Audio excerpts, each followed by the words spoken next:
ठीक है। नमस्कार। हिंदी मतलब नवीन अवस्थी। हर साल की तरह इस बार फिर से हम आपको 2024 में भी 95 प्लस लेकर के चलेंगे कि आज जो हम आपको परीक्षा का प्रारूप बताएंगे उसमें आपको 95 प्लस नंबर का इस पेपर में फंसेगा जरूर। इसलिए बहुत ही कायदे से ध्यान से आप लोगों को पढ़ना है। और मैं हर साल पेपर बनाता हूं, इस साल भी बना रहा हूं, और जब तक जिंदा रहेंगे भगवान की दया से तब तक पेपर बनाएंगे। ठीक है, क्योंकि इंसान दो ही तरीके से मरता है, या तो उसकी स्वतः मौत आ जाए तो मर जाता है, या तो उसकी पत्नी बहुत खराब मिल जाए तो मौत आ जाती है। ठीक है ना। तो कुल मिला के हम दोनों ही तरीके से देखेंगे कि पेपर हम बनाते रहे आगे। अब देखिए, सबसे पहला अगर प्रारूप देखा जाए तो सबसे पहला प्रारूप होता है साहित्य का इतिहास। साहित्य का इतिहास क्या होता है, ये मैंने आप लोगों को अच्छी तरीके से पढ़ाया हुआ है और एक एक रचनाएं इसकी लिखवाई है ना। तो ये इसकी जो पीडीएफ है उसको आप पूरी तरीके से पढ़ लीजिएगा। और अगर आपको जिन बच्चों के पास पीडीएफ नहीं है या फिर हमसे नहीं पढ़ते रहे हैं तो इस नंबर पर अगर आप मैसेज कर दोगे तो कोशिश करेंगे, हम पक्का तो नहीं कह सकते हैं लेकिन कोशिश करेंगे कि पीडीएफ भेज दे। तो ये साहित्य का इतिहास ये आपका 10 नंबर का आता है, क्योंकि 10 नंबर में 5 नंबर में गद्य और 5 नंबर में पद्य, तो टोटल ये हो गया 10 नंबर का साहित्य का इतिहास। अब हम आगे चलते हैं। जब हम आगे चलेंगे तो सबसे पहला आपको मिलेगा गद्यांश से संबंधित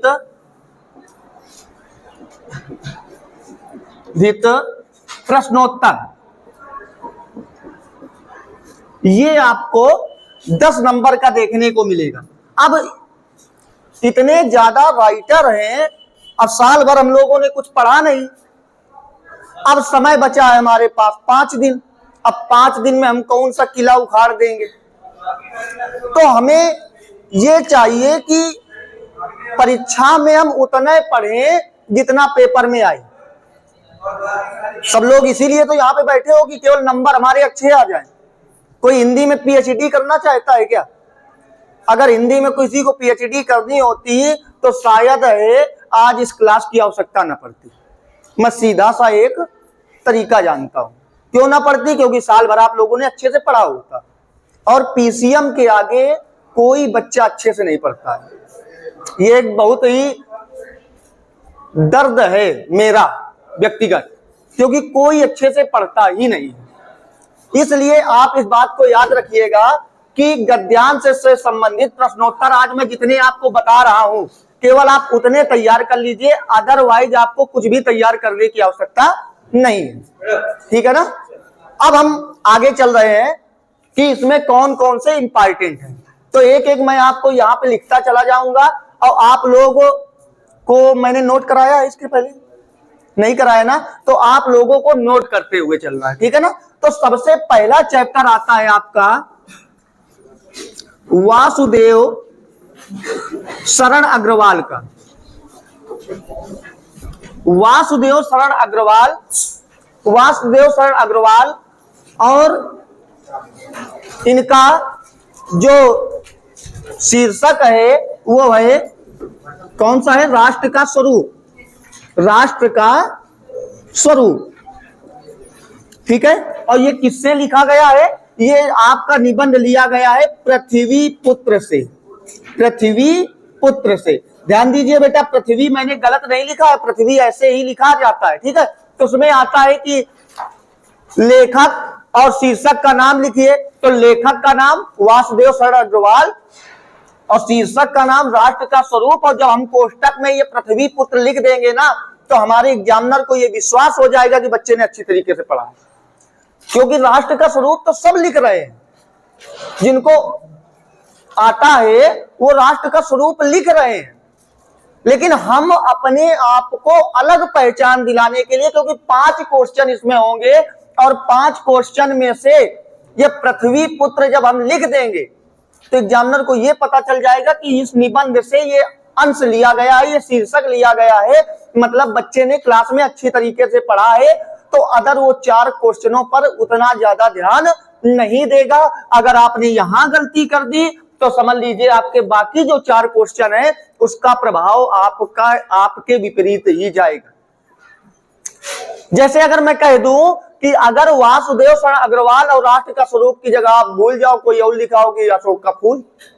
अब समस्या क्या है, जब अशोक का फूल लिखाओगे और लेखक लिखा है वासुदेव शरण अग्रवाल, एग्जामिनर को पता चल गया कि ये क्वेश्चन गलत। अब वहां पर उसको ये भी विश्वास हो जाएगा कि जब उसने राइटर का नाम ही गलत, पाठ का नाम यानी शीर्षक का नाम गलत लिखा है, तो इसका मतलब है कि बच्चे ने पढ़ा नहीं है, तो उसको जो मन होगा अदर 4 क्वेश्चनों में नंबर दे देगा और आप कुछ कर भी नहीं पाओगे, ये याद रखिए। तो अब मैं इस पाठ पे ही क्यों कह रहा हूं, इसलिए कह रहा हूं कि अगर आप केवल ये लेसन पढ़ करके चले जाते हो तो मैं गारंटी के साथ कह सकता हूं कि केवल इसी लेसन से फंसेगा।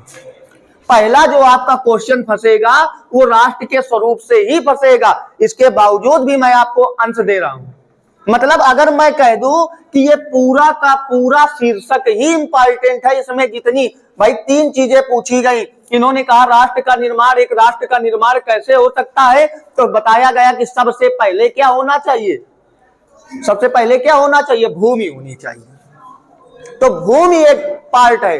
दूसरा बताया गया कि जन होने चाहिए अर्थात लोग होने चाहिए, और तीसरा पार्ट था संस्कृति अर्थात उनकी सभ्यता होनी चाहिए। इन 3 के समन्वय से एक राष्ट्र का निर्माण हो जाता है, इन 3 के समन्वय से, क्योंकि चौथा कुछ भी नहीं है। जैसे आपको घर बनाने के लिए सबसे पहले जमीन चाहिए, फिर घर बनाने के लिए जमीन के बाद में वहां पर रहने वाले लोग चाहिए। घर तो आपका बन जाएगा लेकिन रहने वाले लोग ही नहीं होंगे तो वो घर घर नहीं होगा। और घर के अतिरिक्त जब लोग आ जाए, घर बन जाए, तो कैसे लोग रहते हैं ये मायने रखता है। कभी कभी मोहल्ला अच्छा बुरा नहीं होता, मोहल्ले में रहने वाले लोग अच्छे बुरे होते, इसलिए लोग कह देते हैं अरे ये मोहल्ला खराब है। अरे मोहल्ला नहीं खराब है, उन लोगों के वहां पर रहने वाले लोगों की सभ्यता खराब है, संस्कृति खराब है, इसलिए मोहल्ला खराब है। अगर उसी मोहल्ले में अच्छी विचारधारा के लोग रहने लग जाएं तो फिर ये समझ लीजिए कि आपको वो मोहल्ला, उसी मोहल्ले को आप कहने लगो कि नहीं बहुत अच्छा मोहल्ला है ना। तो चलिए हम कुछ आपको इसमें इंपॉर्टेंट बताते हैं, आप लोग भी नोट करते रहिएगा। देखिए इसमें अगर हम प्रथम अंश की बात करें, थोड़ा निकाल लें, इंतजार करिए जब तक, नहीं तो वीडियो बहुत से पड़े होंगे, आप कहीं भी देख सकते हो, हमारे इसमें इंतजार करना पड़ता है।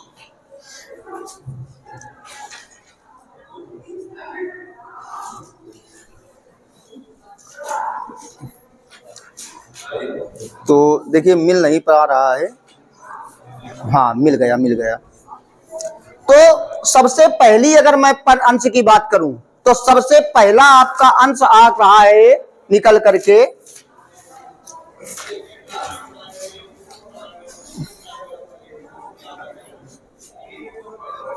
कौन सा निकल के आ रहा है, भूमि का निर्माण।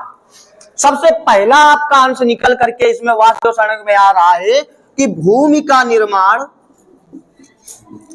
भूमि का निर्माण।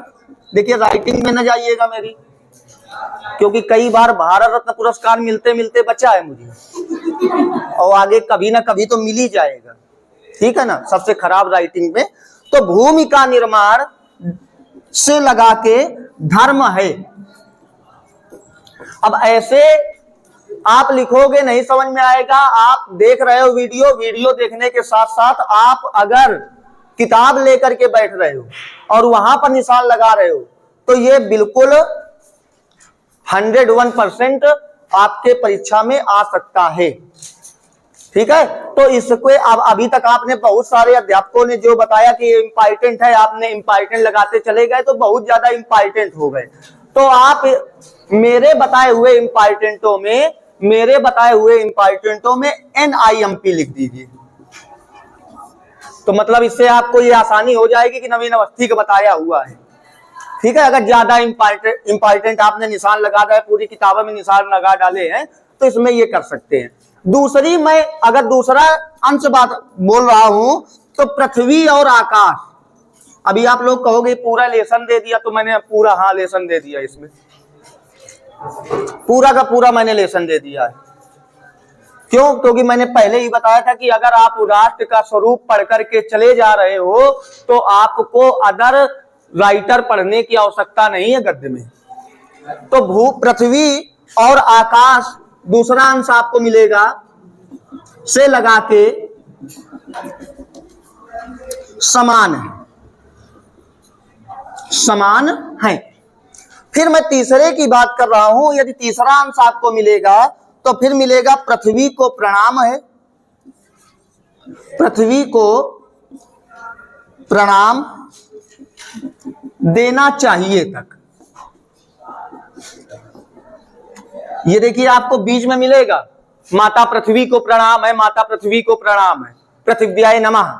वहां पे जहां पे श्लोक लिखा है वहां पे आपको मिलेगा, वहां पे देखिएगा। इसके पश्चात अगला अंश है जन का प्रवाह, मोस्ट इंपॉर्टेंट। जन का प्रवाह महा most important, BBMI, very very very वो, ज्यादा अंग्रेजी आती नहीं। जन का प्रवाह से लेके होता है तक। इसके पश्चात अगर हम आगे बात करें, फिर एक महत्वपूर्ण आया, बहुत ज्यादा ये स्टार लग गया, विज्ञान और उद्यम।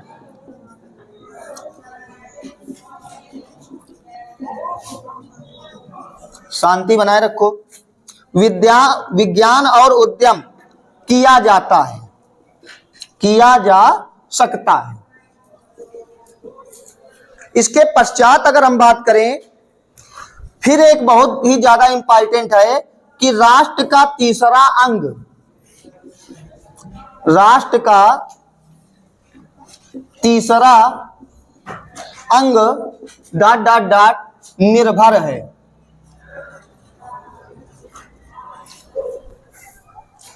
इसके बाद में अगला है एक इंपॉर्टेंट, जंगल में जिस प्रकार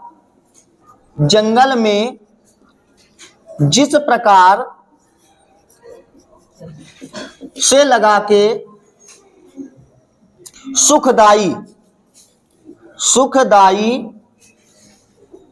रूप है। फिर इसके पश्चात अगर मैं 8वें की बात करूं तो 8वें में आपको निकल करके आएगा साहित्य कला ...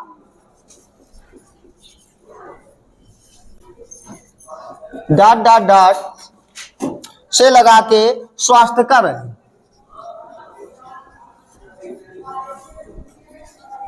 नीचे तक दिख रहा है। अगला फिर अंतिम इसका अगर हम कर रहे हैं तो आपका, अच्छा 8वां 9वां है। 9वें की अगर हम बात करें अंतिम की, तो पूर्वजों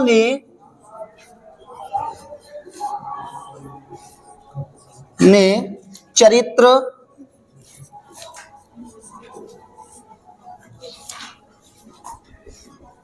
करते हैं। ये आपको ये 9 पॉइंट जो हैं, 9 अंश अगर बोले कि ये 9 अंश आपको महत्वपूर्ण मिलेंगे पहले लेसन में। इसीलिए बेटा मैंने बोला था कि आपके लिए राष्ट्र का स्वरूप पूरा ही इंपॉर्टेंट है। आप केवल राष्ट्र का स्वरूप पढ़ करके चले जाइए तो किस्मत केवल खराब ना हो, आपका राष्ट्र के स्वरूप में ही फंस जाएगा। ठीक है, और जिसने साल भर नहीं पढ़ा है और पहला पैसेज आ जाए, अभी भी मैं बता रहा हूं कि जिसने साल भर नहीं पढ़ा पहला पैसेज आ जाए तो वो केवल शीर्षक और जहां लेखक का नाम लिखा हो तो केवल वासुदेव शरण अग्रवाल और राष्ट्र का स्वरूप ही लिख के आए, दूसरा कुछ भी लिखने की आवश्यकता नहीं है, क्योंकि पहला पैसेज यही आएगा। अब हम दूसरे पैसेज की यदि खोज करेंगे तो वो हमें अथवा के लिए आगे बढ़ना पड़ेगा। ठीक है ना, तो इसको आप नोट कर लीजिए।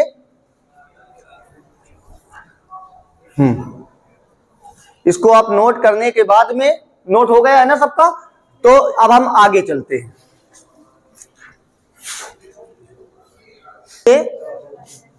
अगर हम आगे दूसरा चैप्टर बोले तो दूसरा चैप्टर है आपका रॉबर्ट नर्सिंग होम में। दूसरा चैप्टर कौन था? Robert nursing home. Robert nursing home में, और ये लिखा किसने है? तो ये लिखा है कन्हैया लाल मिश्र प्रभाकर। अब इसमें क्या महत्वपूर्ण है, बात आ जाए इसमें क्या महत्वपूर्ण है, तो इसमें आपका केवल एक पैसेज महत्वपूर्ण है। बस आप केवल एक पैसेज तैयार कर लीजिए और ये याद रखिएगा, ये रिपोर्टाज है। क्या है बेटा? रिपोर्टाज। और वो क्या था? निबंध था। ये रिपोर्टाज, ठीक है ना। कभी कभी आ जाता है कि रॉबर्ट नर्सिंग होम में कौन सी विधा है, तो रिपोर्टाज है, याद रखिएगा। हमको बाकी आप जितने हैं वो सब आपको निबंध ही पढ़ने हैं। जैसे हजारी प्रसाद द्विवेदी अशोक का फूल, तो वो भी निबंध है, ठीक है। लेकिन फिर निंदा रस निबंध नहीं है। निंदा रस जो है हरिशंकर परसाई का, वो व्यंग है। क्या है? व्यंग है। लेकिन प्रोफेसर जी सुंदर रेड्डी भाषा और आधुनिकता, ये जो है ये आपका निबंध है। इसके बाद में आपका अंतिम आता है अब्दुल कलाम का, तो वो संपादित अंश है। ठीक है, अंश होता है, मतलब किसी से एक अंश से उठा करके ले, ये भी एक प्रकार का अंश होता है। लेकिन ये केवल जो देखा वो लिखा, उसमें क्या होता है, लिखा बहुत जाता है लेकिन थोड़ा सा भाग उठा करके रख दिया जाता है, उसे बोलते हैं संपादित अंश। अगर हम इसमें बात करें तो केवल इसमें एक इंपॉर्टेंट है कि नस्तर तेज था। नस्तर तेज था, देखिए आपको बीच में ही मिल जाएगा, नस्तर तेज था से लगा के पर कितनी अजेय, पर कितनी अजेय। बस केवल एक और एक आपको तैयार करना है, दूसरा आपको कुछ भी तैयार करने की आवश्यकता नहीं। बड़े आराम से, अगर आपके पास बहुत समय है, आपको लग रहा होगा कि पहले पाठ में 9 बता दिए, अब कितने बताएंगे, तो चिंता ना करो, हमने पहले पाठ में 9 बता दिए, अब टोटल 9 होंगे, क्योंकि सेट कितने बनते हैं? 7, और एक सेट में कितने आते हैं? 2, गुणा कर लो। अगर हम 14 के ऊपर बता रहे हैं 1 2, तो कोई बड़ी हर्ज तो है नहीं, तो 14 तो आपको पढ़ने ही पढ़ने हैं। समस्या है आपके पास कि 14 आपको पढ़ना ही पड़ेगा, और नहीं तो फिर सीधी सी बात है कि बस यही जन का प्रवाह अनंत है, पढ़ करके चले जाओ, जाओ फंसेगा। लेकिन फिर तुम भी हम जैसे बोल रहे हैं जाओ फंसेगा, तो सबके सेट में तो फंस नहीं सकता है। किसी एक केस में आ जाएगा तो वो तो बहुत खुश हो जाएगा कि नहीं, अरे हमने बता दिया था जन का प्रवाह अनंत है, खुश हो गए। दूसरा हमको गरियाते घूमेगा, है ना। तो ऐसा काम ना करो, क्योंकि सर्वजन हिताय सर्वजन सुखाय वाली भावना चल रही है, तो ये तो आपको 14 पढ़ना ही पढ़ना। अब हम आगे बात करते हैं, अगला पाठ आता है अशोक का फूल। अशोक के फूल, ये लिखा है हजारी प्रसाद द्विवेदी। मैंने बताया था ये भी क्या है? निबंध। ये लिखा है हजारी प्रसाद द्विवेदी जी ने, और इसमें 3 4 बस। कौन कौन से, आइए देख लेते हैं। तो इसमें सबसे पहला आपको जो प्राप्त होगा वो ये होगा कि आज जिसे हम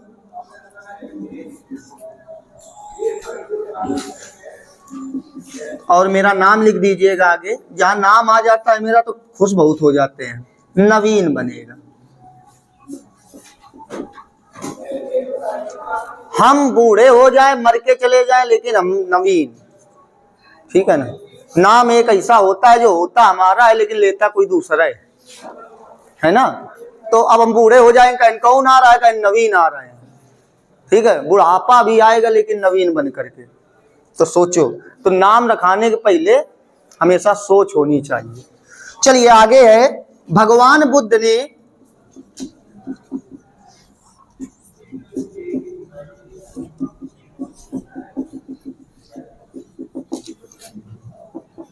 शाक्त बह गए।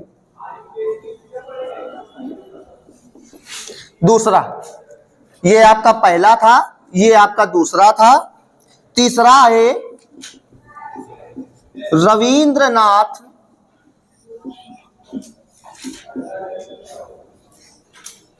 ने इस भारतवर्ष को महामानव का समुद्र कहा है, फिर फूल बन गया,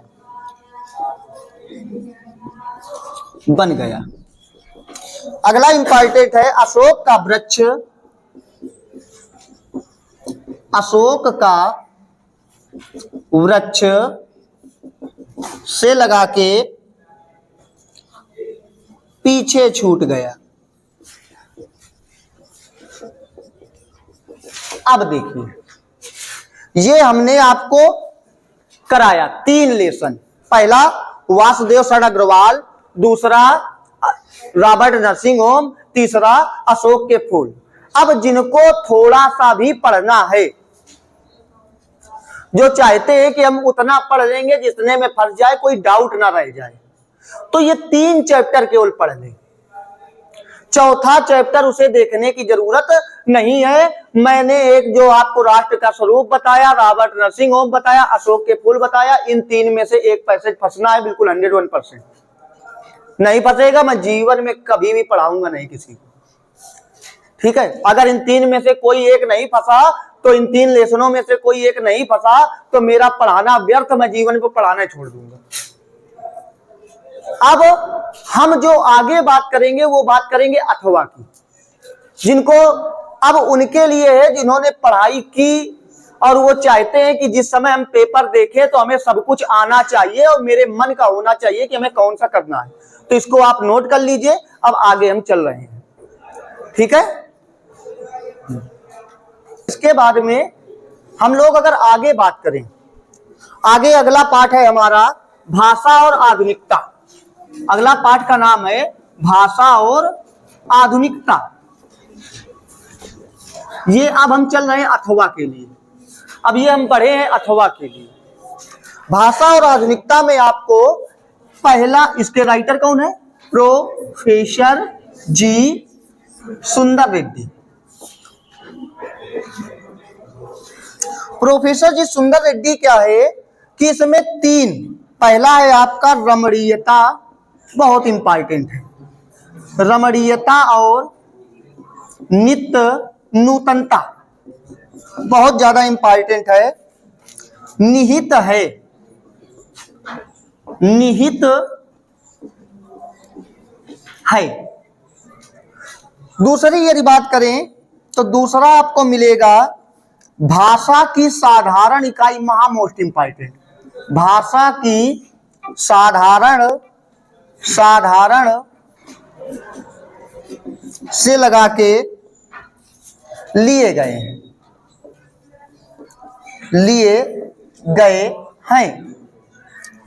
मतलब ये लास्ट का जहां से पैसेज खत्म है वहां से खत्म है कुल मिला के। इसके पश्चात आपका तीसरे की यदि बात करें तो नए शब्द, देखिए ये सबसे लास्ट है, आप देखिएगा सबसे आखिरी पैसेज है और नीचे लिखा है संक्षेप में और फिर लिखा है नए शब्द। तो वहां से उठाइएगा, नए शब्द एवं मुहावरे से लगा के प्राण तत्व है। नए शब्द एवं मुहावरे क्या है? प्राण तत्व है। अब अगला चैप्टर अगर आप बात करें निंदा रस, किसका है? निंदा रस। किसने लिखा है? हरिशंकर परसाई। हरिशंकर परसाई जी ने लिखा है निंदा रस। अब निंदा रस में ऐसे ही एक दो इंपॉर्टेंट है। कौन कौन से इंपॉर्टेंट है आइए देख लेते हैं। तो सबसे पहला इंपॉर्टेंट आपको मिलेगा कि निंदा की, अब देखिए इसको पहचानने के लिए बहुत आसान है, इसमें निंदा शब्द कहीं ना कहीं आपको मिल जरूर जाएगा। निंदा की ऐसी से लगा के की सलाह दी है, की सलाह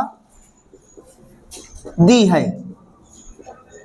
इसके पश्चात आप अगर देखते हैं तो इसके पश्चात आपको मिलेगा मोस्ट इंपॉर्टेंट है कि निंदा का उद्गम, निंदा का उद्गम बेटा मोस्ट इंपॉर्टेंट है। निंदा का उद्गम से लगा के आपका आ जाएगा फल मिलते हैं, फल मिलते हैं।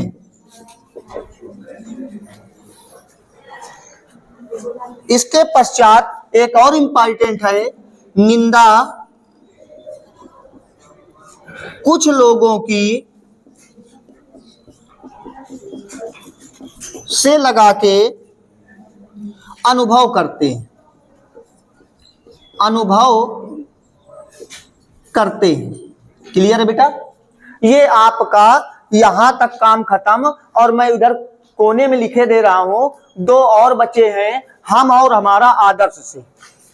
तो एक दो है इसके, इसलिए अब यहां पे कोने पे लिखे दे रहे हैं हम और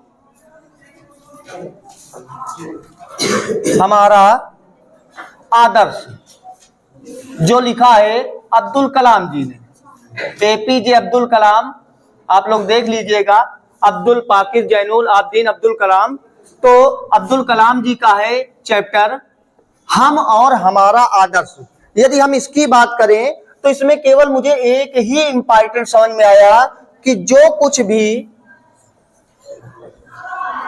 से लगा के बात नहीं है, बात नहीं है। तो अब कोई बात गद्य में भी नहीं है, जितनी बात थी वो सब निपट गई।